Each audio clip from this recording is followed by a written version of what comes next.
Hello again, Year 7. Here's your second week of home learning about electricity. Now, I've put a picture on this page of some electrical circuit symbols.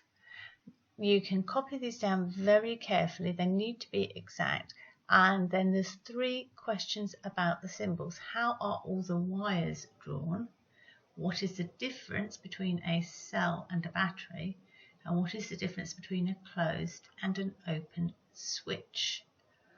All of these can be answered by looking carefully at the pictures that I've given you. Remember, you can pause the video while you do this.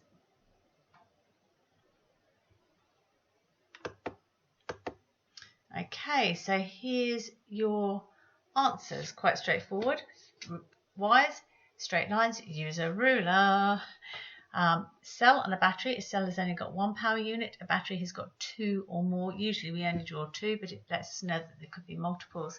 And a closed and an open switch. A closed switch is connected, and that allows the current to flow, which is exactly what happens with switches in your house. When you press the rocker, it actually closes a connection so that electricity will flow. Otherwise, the circuit is broken, electricity won't flow. You've got 4 objectives today. You don't need to write these down, but it will just help you know what you're looking out for. So let's go. Potential difference, a little link with maths. In maths, we know that the difference is the gap between 2 numbers. So for example, if you had the numbers 2 and 5, there would be a difference of 3. That's how many spaces between them. Potential difference is the difference in energy at 2 points in a circuit. So very similar if you think about the circuit as being like a number line. And it's measured in volts using a voltmeter. Anything that has the word meter on it, remember, is used for measuring. And voltage tells us the speed at which the electrons are moving. The higher voltage is speedier electrons. Now, for a power source, in order to have charge, it needs to have a potential difference. And the larger the potential difference, the larger the energy. The electrons that move around the circuit are conductors, and they're really close together in a loop. And when the battery stops working, it's run out of energy to push the electrons. It hasn't actually run out of charge. There's a little diagram coming after, which makes it a bit easier to understand. So here's your diagram. You've got a switch here. It's in the closed position so that energy can flow. The electrons move around the wires. They go towards the positive end, and they move about inside the battery, and then the charge goes. So it always goes from negative to positive. And if you look at any batteries you've got at home, you'll find a little minus and a little plus in them. And you probably know, if you've tried to put them into a remote control for a TV or for a PlayStation or anything, if you don't get them the right way around, they won't work. And that's because you need to match the opposite terminals, just like you would do with magnets. Now, more information about batteries, very exciting. As I've just said, they've got a plus and a minus side marked on them. Just get rid of that typo, it's a bit annoying me. And you need the opposite signs together to make a potential difference. If you've got 2 batteries, each with a potential difference of 1.5 volts, and that will actually say it on it, 1.5, and you've got them with a plus, minus, the total potential difference would be 3 volts, because it would be 1.5 for the first one, 1.5 for the second. But if you had them opposite ways around, look at the signs here very carefully, they will cancel each other out. The potential difference will be 0, because one's going the opposite direction, it's like a negative. Now here we've got 1, 2, 3, 4, 5, 6 batteries arranged. Each of these can have a potential difference of 1.5 volts. And you've got a total potential difference here, and you've got reasons that the potential difference is what it is. So here we are. I'm going to give you this one, single battery, that will have a potential difference of 1.5 volts. It's arranged correctly, it doesn't matter how it's done. Next one, you've got 2. Look at the pluses. The minuses aren't labelled, just the pluses. You've got 2 again, look at the pluses. So you're going to have a line from each of these to the total potential difference, and then you're going to have a line from here to the reasons. Have a go at that. If you get confused, give me a message. Now, if you've got a component such as a bulb or a speaker or a motor, things that are put into a circuit, those are called components. Posh word, but it's a lot more specific than things.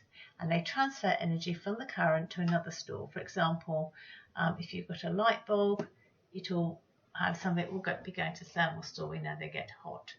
And that means that they've got their own potential difference, and the charge that arrives at the component will be greater than the charge that's leaving it, because a little bit of it is sort of being diverted. There's a diagram following to help you understand this. So here we go.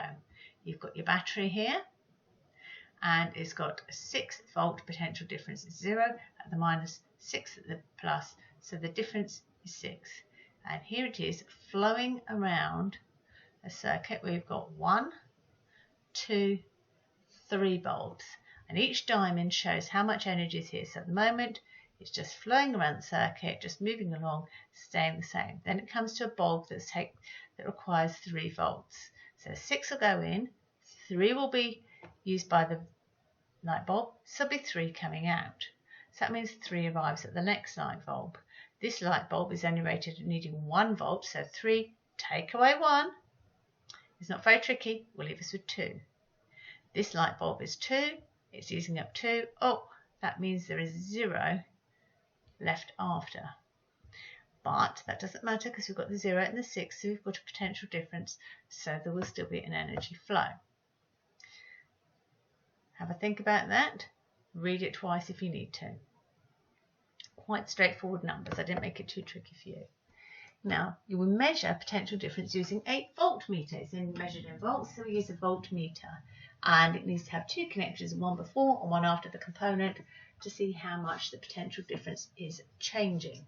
In school, we always use batteries or power packs. We would never connect a voltmeter to the mains because the amount of energy flowing through it would be too big to be safe. Now, at home, I'm not going to ask you to connect anything to the mains. There is a FET simulation. I've given you 2 links. First of all, I've got a YouTube video showing you somebody using the simulation, so you can listen to their instructions rather than me give you lots of stuff to try and remember. And you can see how to actually manipulate the components in the circuit. And then the second one is the link to the main simulation. You want to really have a go on your own. I know quite a few of you have enjoyed using the simulations that I found for you during lockdown. Not quite the same as the practical, but it's better than not being able to try these things out at home. Those links, of course, are both Beyond Teens and Go for School, so you don't need to stop the video for them. They're already posted separately. Now, early batteries, before we had the nice little metal things that we go to buy at the supermarket now, were made from an acid reacting with 2 types of metal. You can do this at home with a lemon, because a lemon has got citric acid inside it. It reacts with copper and zinc to make a battery. And the 2 pieces of metal are then connected to allow a charge to flow. You can do this at home with a lemon or a potato.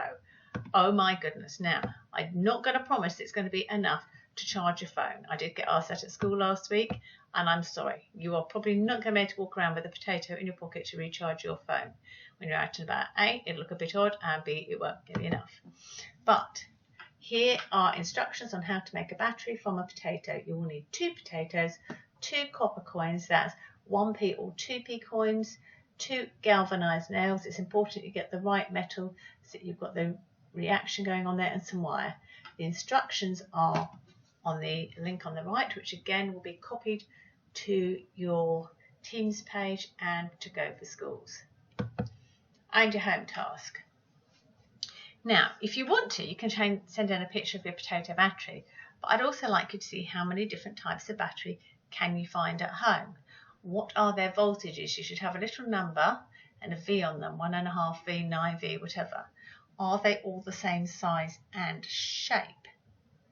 What is the most powerful battery in your house, or maybe including things in your garden?